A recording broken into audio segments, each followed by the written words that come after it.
आज से 1400 साल पहले अरब की तपती रेत गवाह बनी एक ऐसी जंग की जिसने इतिहास का रुख मोड़ दिया। ये महज दो लश्करों की भिड़ंत नहीं थी, ये जंग थी, जंग बदर, जहां तलवारें कम थीं लेकिन ईमान की दीवार बुलंद थी। जंग का मंजर, एक तरफ थे अल्लाह के वो 313 जाबाज जिनके पास न ढालें थी न पूरे हथियार, बस सीनों में यकीन का नूर था।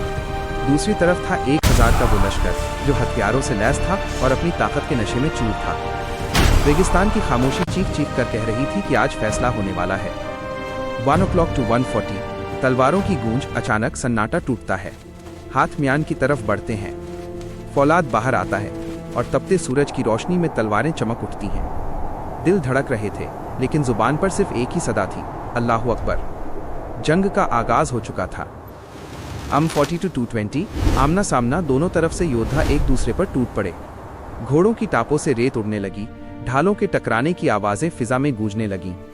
हर वार के साथ ये साफ हो रहा था कि जीत हथियारों की नहीं बल्कि इरादों की होने वाली है। हौसला मोमिन, मुजाहिदीन जख्मी हो रहे थे, बदन लहूलुहान थे लेकिन कदम पीछे नहीं हट रहे थे। दुश्मन हैरान था कि ये कैसे लोग हैं जो मौत के सामने भी मुस्कुरा रहे हैं, क्योंकि उन्हें यकीन था अल्लाह उनके साथ है। 3 o'clock to 3:40 आसमानी मदद, तभी मंजर बदला। आसमान से अल्लाह की मदद उतरी, फरिश्तों का वो लश्कर जो आंखों से ओझल था लेकिन जिसका असर जमीन पर साफ दिख रहा था।